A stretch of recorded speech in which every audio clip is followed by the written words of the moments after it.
मैं और मेरा शौहर घर में अकेले रहते थे। हमारा एक बहुत बड़ा सा घर था और मैं घर के काम काज करते थकने लगी थी। वैसे भी मैं अपना अकेलापन दूर करना चाहती थी क्योंकि मेरे शौहर सारा दिन ऑफिस में होते थे, शाम को ही घर लौटते थे। मैंने एक दफ़ा इनसे कहा कि हम एक घर में मुलाजिम रखना चाहिए क्योंकि हमारी पुरानी मुलाजमा अपनी माँ की बीमारी की वजह से घर से चली गई थी। मेरे शौहर ने मेरी बात मान ली और एक ही हफ्ते के अंदर एक मुलाजिम का इंतज़ाम कर लिया। वो एक नौजवान लड़का था। मुझे शुरू से ही जवान लड़के बहुत पसंद थे। मैं जब इसे पहली बार देखा तो यही सोचा था कि घर के काम काज वगैरह भी करवाती रहूँगी और कुछ दिल की भड़ास भी निकालती रहूँगी। लेकिन मुझे अंदाज़ा नहीं था कि वो 17 साल का लड़का मौका मिलने पर मेरी इज्जत तार तार करके चला जाएगा। एक दिन शौहर घर पे नहीं था जब वो नौकर खाना देने मेरे पास आया। इस वक्त मैं बहुत ही खूबसूरत लिबास में मौजूद थी। इसने मेरी खूबसूरती का फ़ायदा उठाया, मुझे देखा और ख़ुद पर काबू न रख सका और फिर पूरी रात मुझे बांध कर मुझे अपने घर के कामों के लिए एक कम उम्र लड़का चाहिए था जो ज़्यादा काम भी करता हो और इससे ज़्यादा पैसे भी ना देने पड़ते हों। नासिर भी ऐसा ही एक कम उम्र लड़का था। इसने मुझे यकीन दिलाया कि वो मेरा हर काम पूरे शौक़ और लगन से करेगा और मुझे कोई परेशानी नहीं होने देगा, बल्कि मुझे खुश करने में कोई भी कसर नहीं छोड़ेगा। मैं मुतमिन थी क्योंकि मुझे वो नौकर बहुत शरीफ लग रहा था। मेरा शौहर तुफैल ने मुझे मेरे हाल पर छोड़ दिया और ख़ुद कमरे में बंद रहने लगे। मैं भी जवान थी, मेरी भी कुछ ज़रूरतें थीं। मैं घर में सारा दिन काम करती रहती थी और वो नौकर बैठकर मुझे देखता रहता था। कभी कभी मुझे इसका मुसलसल देखना ये भी लगता था। मैंने घर में भी चादर लेना शुरू कर दिया था। मैं एहतियात करती थी ताकि वो नौकर मेरी तरफ मुतवज्जो ना हो। मुझे अंदाज़ा था कि मैं बहुत खूबसूरत हूँ। मेरी उम्र 22 बरस थी। तुफैल के बार बार समझाने पर मुझे भी एहसास हो चुका था कि मैंने इस नौकर को घर में लाकर ठीक नहीं किया, मगर मुझे सिर्फ अपनी आसानी दरकार थी। इस नौकर ने वाकई ही मेरा बहुत हाथ बटाया था। वो बाज़ार से सौदा लाकर देने के अलावा घर के छोटे छोटे काम भी कर देता था। मैंने सर्वेंट क्वार्टर में इसे रहने की जगह भी दे दी थी और घर के काम करने के अलावा हमारे सहन में लगे हुए पौधे दरख्तों की देखभाल करता और माली का काम भी करता था। मगर इसकी नज़रें बहुत अजीब थीं। मैं जब भी इन्हें देखती मुझे खौफ सा महसूस होने लगता था। वो जैसा नज़र आता था वैसा बिल्कुल नहीं था। मेरे होश तो इस रोज़ उड़े जब मैं रात के वक़्त कमरे में पानी न होने की वजह से कमरे से निकली। मुझे किचन के करीब खटपट की आवाज़ें सुनाई दी। मैं ठठ गई। मैंने जल्दी से आगे बढ़कर लाइट ऑन की तो मेरी आंखें फटी की फटी रह गईं। सामने वो नौकर खड़ा था। वो नौकर भी शायद मेरे जागने का अंदाज़ा कर चुका था। तभी सेल में खोलने वाले दरवाजे से निकल रहा था, मगर आइन वक़्त पर मैंने लाइट ऑन कर दी थी। वो नौकर मुझे देखकर घबरा कर बोला, मुझे भूख लग रही थी इसलिए मैं किचन में चला आया। नौकर के जुमले में मैंने किचन में नज़र दौड़ाई। वहाँ सब सामान वैसे का वैसा पड़ा था जैसे मैंने शाम के वक़्त रखा था। मेरे देखने पर इसे महसूस हुआ जैसे इसकी चोरी पकड़ी गई हो। न जाने वो किचन में खड़ा क्या कर रहा था कि यूं मेरे अचानक हमला करने पर घबरा सा गया था। मैं इस वक्त खुद भी डर गई थी, इसलिए इससे ज़्यादा सवाल नहीं किए। वो भी अपने सर्वेंट क्वार्टर में चला गया और मैं भी पानी पीना भूल चुकी थी। मैं कमरे में जाकर सो भी नहीं पाई। मुझे पहली दफ़ा अंदाज़ा हुआ था कि वो तो हमारे घर में भी घुस आता है, क्योंकि हमारा सहन से एक दरवाज़ा किचन के अंदर खुलता था और इसी दरवाजे से वो अंदर आया था। तो वो वजाहत देने के लिए मेरे करीब आया और कहा कि मुझे वाकई बहुत भूख लग रही थी, इसलिए मैं किचन में आया था। आइंदा ऐसी हरकत नहीं करूँगा। मैंने इसका शर्मिंदा मुंह देखकर अपने सारे शकूक दूर कर लिए, क्योंकि वो वाकई ही सच बोल रहा था और इसे भूख ही लगी थी। मुझे लगा ये मामूली सी बात है, इसे यहीं पर ख़त्म कर देना चाहिए। इसलिए मैंने तो फ़ैल से इस बात का कोई जिक्र नहीं किया और यही मेरी सबसे बड़ी गलती थी, क्योंकि मैं अपने घर के मामले में अपने शौहर को बेखबर रखती थी। इस वजह से ऐसा वाक़या रूनुमा हुआ। मेरी आँख रात की कोई 2:30 बजे के करीब खुली तो कमरे में हल्का हल्का सा अंधेरा फैला हुआ था اور مجھے یوں محسوس ہوا جیسے دروازے کے پاس کوئی کھڑا ہے۔ میں نے جیسے ہی لائٹ آن کی تو وہاں کوئی بھی نہیں تھا۔ مجھے لگا شاید میرا وہم ہے۔ میں لانج میں گئی اور ساری لائٹیں جلا کر پوری طرح سے چیک کیا۔ یقیناً یہ میرا وہم ہی تھا، لیکن مجھے کیوں لگ رہا تھا کہ گھر میں کوئی موجود ہے، لیکن اکثر ہی مجھے وہ نظر نہیں آتا تھا۔ اور ایک بات مجھے تشویش میں مبتلا کر رہی تھی کہ میں جب بھی نوکر کی آنکھوں میں دیکھتی تھی تو وہ انتہائی سرخ انگارے جیسی ہوتی تھی، یوں لگتا تھا جیسے وہ کئی راتوں سے نہیں سویا۔ جب دوپہر میں نے اس بات کی تصدیق کر دی تو میں اندر تک ہل گئی۔ وہ نوکر شروع کے چند دن تو بہت ٹھیک تھا، مگر اب وہ عجیب و غریب حرکتیں کرنے لگا تھا۔ بازار جاتا تو چند منٹوں میں ہی خریداری کر کے گھر پہنچ جاتا اور ایسا لگتا تھا جیسے بھاگ کر آیا ہو، حالانکہ وہ ٹھیک نہیں تھا۔ اب تو ہر وقت جلد بازی میں رہنے لگا تھا۔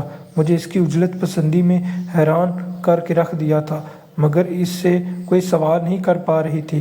ایک روز جب وہ بازار سے واپس گھر آیا تو اس نے سارے شاپر جلدی سے سین میں گرا دیے اور ہانپنے لگا۔ میں نے اسے دیکھ کر گھبرا کے میں نے اسے کہا کہ کیا ہوا ہے؟ وہ یوں تھا جیسے بہت زیادہ ڈر کی وجہ سے کانپ رہا ہو۔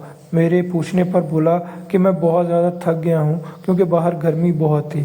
میں اسے دیکھ کر حیران ہوئی کیونکہ وہ اچھے خاصے قد کاٹ کا مالک تھا۔ مجھے لگا وہ جھوٹ بول رہا ہے۔ میں نے کہا کہ اگر تم اتنے سے کام سے ہی تھکنے لگے ہو تو واپس چلے جاؤ، میں خود بھی کام کر لوں گی۔ ایک دم بکھلا گیا اور جلدی سے بولا کہ نہیں، میں یہ کام کبھی نہیں چھوڑوں گا، اور آج میری طبیعت ویسے ٹھیک نہیں تھی، ہانپ رہا ہوں۔ وہ اکثر ہی اپنے جھوٹ کی وضاحت بڑی صفائی سے کرتا تھا کہ میں لاجواب ہو جاتی تھی۔ ایک رات ہمارے کمرے کی کھڑکی کھلی رہ گئی تھی اور کھڑکی سے روشنی اندر داخل ہو رہی تھی، اور میری اچانک رات کو آنکھ کھلی تو میں یہ دیکھ کر ساکت رہ گئی۔ میرے پیروں سے زمین نکل گئی۔ اس نوکر کو دیکھ کر اس نے بھی شاید میری موجودگی کو محسوس کر لیا تھا اور چھپ کر ہمارے کمرے کے دروازے کی جانب دیکھنے لگا۔ جب ہماری آپس میں نظریں ٹکرائیں تو میں ایک دم گھبرا کر اندر داخل ہو گئی اور دروازہ اچھی سے بند کر لیا۔ میرا دل بری طرح سے دھڑک رہا تھا۔ میں بامشکل اپنے پیروں پر چل کر بستر تک پہنچی۔ میں سر پکڑی اپنے شوہر کو دیکھ رہی تھی۔ میں اپنے شوہر کی کمزوری اس موقع پر واضح کر چکی تھی۔ گھر میں لائی تھی۔ اب اس کی جو حرکت میں دیکھ چکی تھی، اس کے بعد مجھے سکون سے نیند کہاں آنی تھی۔ مجھے یوں لگا جیسے وہ کبھی بھی ہمارے گھر سے نہیں جائے گا۔ مجھے خوف تھا کہ کوئی نقصان ہوا تو میرا شوہر مجھ پر ہی الزام دے گے۔ میں اس نوکر سے ڈر گئی تھی، مگر شوہر کو بتانے کی ہمت نہیں ہوئی۔ میں غلطی پر غلطی کر رہی تھی۔ مجھے اپنے شوہر کو بتا دینے چاہیے تھا۔ مجھے خبر نہیں تھی اس بات کا مجھے کتنا پچھتاوا ہونے والا ہے۔ میں کئی دن تک خوف کا شکار رہی اور غائب دماغی سے کام کرتی رہی تھی۔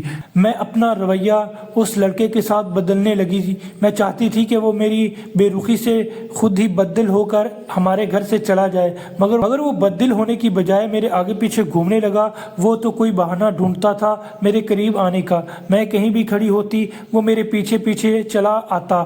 میں برتن دھونے لگتی تو وہ میرے ہاتھ سے پکڑ لیتا اور خود کھانا لگاتا۔ میں فریج کھولتی تو وہ مجھے منع کر دیتا اور خود صفائی کر دیتا۔ ہر موقع پر ٹانگ اڑانا لگا تھا اور مجھے غصہ آنے لگا تھا، پر اسے کہاں پرواہ تھی۔ آہستہ آہستہ میرے شوہر نے بھی اس بات کو محسوس کیا۔ وہ اکثر ہی مجھ سے جھگڑا کرنے لگتے تھے، کہنے لگے کہ تم نوکر کے ساتھ بہت زیادہ فری ہونے کی کوشش کرتی ہو، کیونکہ ہمارا اس سے کوئی تعلق نہیں ہے، اور اس کا کیا کام ہے کہ وہ ہر وقت ہی گھر کے اندر ہی گھسا رہے۔ میں نے اپنے شوہر سے کہا کہ میرا کہنا مناسب نہیں لگتا، آپ خود اسے ڈانٹ کر کہیں کہ وہ سرونٹ کوارٹر میں سے باہر نہ نکلا کرے اور جب مجھے کام ہو تب ہی آیا کرے۔ میرے شوہر نے موقع دیکھ کر اسے سمجھایا تو وہ باہر کے کمرے میں ہی رہنے لگا۔ میں مطمئن ہو گئی۔ مجھے لگا نوکر سمجھ گیا ہے اور اب کوئی مسئلہ نہیں ہوگا، مگر رات ہوتے ہی نوکر اندر آ جاتا تھا۔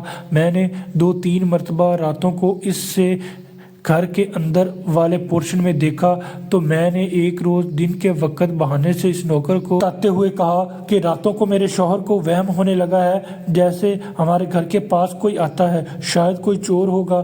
मगर किसी रात मेरे शौहर ने इसे पकड़ लिया तो इसकी खैर नहीं। मुझे कहने लगा मैं इस नौकर को इस बात से डरा सकूंगी, मगर इसके जवाब में मेरे रोंगटे खड़े कर दिए। वो कहने लगा कि आपके शौहर तो रोज़ाना रात को नींद की गोली खाकर सो जाते हैं और इस दवाई की वजह से वो जागते भी नहीं। इस नौकर की बात सुनकर मैं परेशान हो गई। इसकी बात बिल्कुल ठीक थी। मेरे शौहर अपनी बीमारी के बाद रात को सुकून के लिए नींद की दवा लेते थे, मगर ये बात इतनी पर्सनल थी, इस नौकर को कैसे मालूम थी? मैंने तो ये बात किसी को नहीं बताई थी। न जाने वो कैसे जान गया था। मुझे तो वो कोई जासूस लग रहा था। मेरी तो खौफ के मारे हालत ही ख़राब रहने लगी थी। ये क्या स्यापा मैंने अपने गले में डाल लिया था। मैं अब इसे यहाँ से निकालने की प्लानिंग के बारे में सोचने लगी। मैंने कोशिश की कि अपने शौहर से बात करती हूँ, लेकिन मेरे कुछ बताने से पहले ही मेरे शौहर के मामू का इंतकाल हो गया। सुबह सवेरे हमें इत्तला मिली तो मेरे शौहर ने तैयारी की और मुझसे कहा कि जनाजे में शिरकत करते ही वापस लौट आएंगे। मैं इस नौकर के साथ अकेले रहने का सोच भी नहीं सकती थी। मुझे घबराहट हो रही थी। हम अपना घर इस नौकर के हवाले भी नहीं कर सकते थे। मुझे ये इत्मीनान था कि मेरा शौहर शाम होने से पहले लौट आएंगे, क्योंकि इनके चाचू के घर इस शहर में ही था। मेरा शौहर घर से निकले तो मैंने बहाने से अपनी हमसाई औरत को अपने घर बुला लिया। वो नौकर इस औरत को देखते ही अपने कमरे में जाकर बंद हो गया। मैं सारा दिन सुकून से काम करती रही, मगर जब दिन ढला तो वो औरत उठी और कहने लगी वो मज़ीद मेरे साथ नहीं बैठ सकती, इसे अपने घर भी जाना है और कोई काम भी करना है। मैं अब इसे मज़ीद मना भी नहीं कर सकती थी, क्योंकि मेरे अंदाजे के मुताबिक मेरे शौहर घर में आने ही वाले थे। जब वो पड़ोसन चली गई तो शाम से रात हो चुकी थी, मगर मेरे शौहर घर नहीं आए थे। मैं बुरी तरह से घबराने लगी थी। बार बार शौहर का नंबर मिलाती, मगर वो कोई कॉल नहीं उठाते। मेरे शौहर घर कब आएंगे मुझे नहीं पता था। नौकर जब मुझसे पूछने लगा कि साहब तो आज घर में नहीं आएंगे, तो मैं इसकी बात सुनकर मज़ीद तैश में आ गई। मैंने कहा तुम अपने काम से काम रखो, दफ़ा हो जाओ यहाँ से। इतने में मेरे शौहर की कॉल आ गई और इसने कहा कि आज रात मुझे यहीं पर रुकना पड़ेगा, क्योंकि बाहर मौसम बहुत ख़राब है। मैं बात पर मज़ीद गुस्से में आ गई। कहा कि मैं यहाँ पर अकेली क्या करूँगी, आपको एहसास होना चाहिए था। मगर वो भी अपनी मजबूरी बता रहे थे। इन्हें मेरी नौकर की हरकतों का अंदाज़ा नहीं था, इसलिए शायद इन्होंने इस बात को ज़्यादा सीरियस नहीं लिया कि मैं अकेली हूँ, मगर मैंने तो इसे अच्छी तरह से जान गई थी। इन्होंने मुझे कहा कि तुम रात को अच्छी तरह से अंदर वाला पोर्शन लॉक कर देना और नौकर को बाहर के कमरे से निकलने मत देना। और इस नौकर ने मुझे भी शौहर की बात सुन ली और कह दिया कि मैं आज रात का खाना खाकर वापस सोने चला जाऊंगा। मैंने कहा कि मैं खाना नहीं बना सकती और उठकर अपने कमरे में जाने लगी। वो नौकर जान गया था कि मेरे शौहर आज घर नहीं आएंगे और खाली घर इसके सामने पड़ा था। मेरे बारे में भी इसे खूब पता था कि मैं एक डरपोक और कमज़ोर लड़की हूँ, जबकि मेरी आंखों में तो इस रात का मंजर ठहर गया था जब चाँद की रोशनी में आधी रात को मैंने इस पठान लड़के को देखा था। खौफ से मेरी हालत ख़राब हो रही थी। जल्दबाजी में मुझे ये भी भूल गया कि मैंने इस नौकर को बैठक में भेजकर बाकी पोर्शन को लॉक करना था। मैं तो अपने कमरे में चली गई और बिस्तर पर गिर गई। समझ नहीं आ रहा था कि किसको मदद के लिए बुलाऊं, किसको अपने पास बुलाऊं। मैंने अपने हमदर्दी में सबसे बड़ी गलती कर दी थी, या मुझे एहसास हो रहा था वो मैं हज़ारों ऐसे वाक़यात सुन चुकी थी जिसमें हम दूसरों के साथ हमदर्दी करते हैं और वही हमारे गले पड़ जाती है। मैं इन्हें सोचों में गुम लेटी हुई थी। रात गहरी होती जा रही थी। अचानक मेरे एक कमरे का दरवाज़ा खुला। मैं घबरा गई, मगर ये देखकर साकत रह गई कि वो नौकर खाना मेरे लिए कमरे में लेकर आया था। मैंने इसे पेश की नज़रों से देख रही थी। वो नौकर जो पहले लंगड़ा कर चलता था, इस वक्त बिल्कुल ठीक चल रहा था। मेरी हैरत पर वो ढिठाई से बोला कि मैं मजदूर नहीं हूँ। मैंने झूठ बोला था ताकि मुझे आप घर में पनाह दें। वो मुझे खाना देते हुए बोला कि आपका मूड नहीं था तो आज मैंने खाना बना लिया। मैं इसकी जुर्रत पर हैरान थी। वो हमारे घर में आने के लिए लाचारी का झूठ बोल चुका था और अब वो मुझे तन्हा पाकर कमरे तक भी आ गया था। मैं इस वक्त इसे अपने शौहर का डरावा भी नहीं दे सकती थी। मैंने झूठ बोलते हुए कहा कि खाना ले जाओ, मुझे भूख नहीं, मैं अपने भाई का इंतज़ार कर रही हूँ। मेरे भाई कुछ देर तक यहाँ पहुँच जाएंगे तो मैं इसके साथ खाना खाऊंगी। मुझे लगा कि मेरे भाई के आने का सुनकर नौकर डर जाएगा और कमरे से चला जाएगा, लेकिन वो मेरी बात पर हैरत से बोला, क्या जाने काका, आपका भाई कहाँ से आ रहा है? रात का 1 बज चुका है। मैंने कहा, अगर रात का 1 बज चुका है तो मेरे कमरे में क्या कर रहे हो? दफ़ा हो जाओ। जैसे ही मैंने गुस्सा दिखाया वो उठकर कमरे के दरवाजे तक गया और अंदर से लॉक कर दिया। इस रात इस नौकर ने मेरे साथ जो किया, मेरे होश उड़ गए थे। मुझे इस रात अपनी गलती का शिद्दत से एहसास हुआ था, मगर मैं कुछ नहीं कर पाई। मेरे शौहर घर पहुंचे तो मेरी हालत ख़राब हो रही थी। वो घबरा गए, मुझे संभालने लगे। मेरे शौहर ने इस नौकर को बुलाया तो तब पता चला कि वो लड़का गायब था। मेरे शौहर उलझ से गए। इन्होंने लगा कि नौकर बाजार गया है, जबकि मैं जानती थी वो घर से भाग गया था। मैं बुरी तरह रोती जा रही थी। मेरे शौहर कुछ समझ नहीं पा रहे थे। मैं इस वक्त अपने शौहर को कुछ बताने की काबिल नहीं रही थी। मेरी गलती ये थी कि मैंने घर की मर्द से पूछे बिना इस नौकर को घर में रखा। इस रोज़ शाम तक जब वो नौकर वापस नहीं आया तो मेरे शौहर परेशान हो गए। मेरा मुसलसल रोना और नौकर की गुमशुदगी मेरे शौहर को शक में मुब्तला कर गई। वो मेरे आगे खड़ा हुआ गया और कहा कि क्या बात है, तुम्हारी हालत इतनी अबतर क्यों है, और नौकर भी अभी तक क्यों नहीं आया? मैं अपने शौहर की बात अनसुनी कर गई और कहा कि मुझे मैके छोड़ आए। मैं अब भी डर रही थी। मेरे रोने पर मेरे शौहर ने हार मान ली और मुझे इत्मीनान दिलाया कि वो अगले रोज़ मुझे मैके ले जाए गए। रात को जाना हमारे लिए मुमकिन नहीं था क्योंकि मेरी माँ का घर दूसरे शहर में था। मैं अपने शौहर के मान जाने पर चुप हुई, मगर मेरा दिल पूरी तरह सहमा हुआ था। मैं अपने शौहर को नहीं बताना चाहती थी कि मैं क्या कर चुकी थी। मैं इस घर से जल्द अज जल्द भाग जाना चाहते थे, मगर इस रात मेरी ज़िंदगी ऐसी बर्बाद हुई कि मेरे लिए जीना मुश्किल हो गया। इस रात हमारे घर में 4 मर्द घुस आए। इन्होंने मेरे शौहर का गिरबान पकड़कर पूछा कि नासिर कहाँ है, जो हमारे घर रहता था। मैं और मेरा शौहर परेशान हो गए। नासिर घर से भाग गया था और वो मर्द अब हमारे घर की तलाशी ले रहे थे और बार बार इसके बारे में पूछ रहे थे।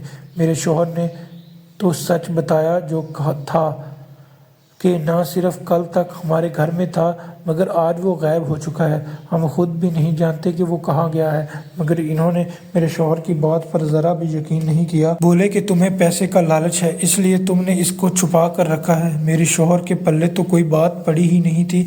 मैंने डरते डरते इनके सामने कहा कि ना सिर्फ आपके बारे में जान चुका था, इसलिए वो घर से भाग गया, हमें इसकी कोई खबर नहीं। वो लोग हमारे मुसलसल इनकार पर गुस्सा हो गया और घर की तलाशी लेने लगे। मेरे शौहर को इनकी हरकत पर गुस्सा आया, जबकि मुझे खौफ था। मेरे शौहर की तबीयत ख़राब है, वो दिल के मरीज़ थे। इस वक्त इनका चेहरा जर्द हो रहा था। इन्होंने गुस्से में चिल्लाकर कहा कि निकल जाओ यहाँ से, वरना मैं पुलिस बुला लूँगा। वो लोग मेरे शौहर की बात पर गुस्से से हमारे करीब आए और बोले कि लगता है तुम्हें अभी तक अंदाज़ा नहीं हुआ हम कौन हैं। हम किसी से नहीं डरते। हम पर चिल्लाने की बार बार अपने शौहर को खामोश रहने का इशारा करती रही, मगर वो ये सब कैसे बर्दाश्त कर सकते थे। इनका गुस्सा तो बढ़ता जा रहा था। मेरे शौहर के गुस्सा करने पर एक आदमी ने अपनी पिस्तौल निकाली और मेरे शौहर के सीने पर फायर खोल दिया। मैं चीख कर अपने शौहर के करीब गई, मगर वो खून से लथपथ ज़मीन पर गिर चुके थे। वो लोग घर से चले गए और मैं साकत इस अपने शौहर की लाश के पास बैठी रही। मेरी हमदर्दी ने मेरे शौहर की जान ले ली थी। नासिर के रवैये में काफ़ी रोज़ से महसूस कर रही थी। फिर एक रात चांद की रोशनी में इसे पिस्टल में गोलियां डालते भी देख लिया था। मैं डरती रही मगर खामोश रही, और जब मेरे शौहर घर पर नहीं थे तो नासिर ने मुझे कमरे में बंद कर दिया और पूरी रात कमरे की कुंडी लगाए वो भी मेरे कमरे में बैठा रहा। सुबह के वक्त मेरे खौफ पर इसने मुझे सच बताया कि वो एक पठान कबीले का लड़का है। इसके बाप ने कत्ल किया था, जिसका बदला लेने के लिए मकतूल के घर वाले इसे ढूंढ रहे थे। वो झूठ बोलकर हमारे घर में रहा।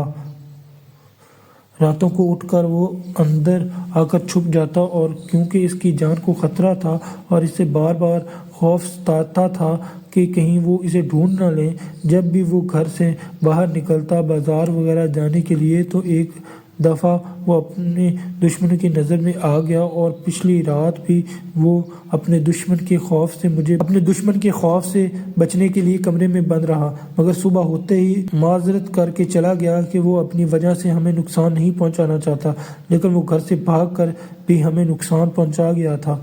میرے شوہر کی موت ہو گئی تھی اور میں جوانی میں بیوہ ہو کر ہمیشہ کے لیے اپنی ماں کے گھر آ گئی۔ میری زندگی اجڑ گئی تھی۔ میں اپنے دیکھنے اور سننے والوں سے کہنا چاہتا ہوں کہ ہمدردی اور نیکی ضرور کریں، مگر سب کچھ ایک ہاتھ میں ہی اچھا لگتا ہے۔ کسی پر اتنا اندھا اعتماد نہ کریں کہ جب آپ کو خسارہ اٹھانا پڑے تو اس کی کوئی تلافی نہ ہو۔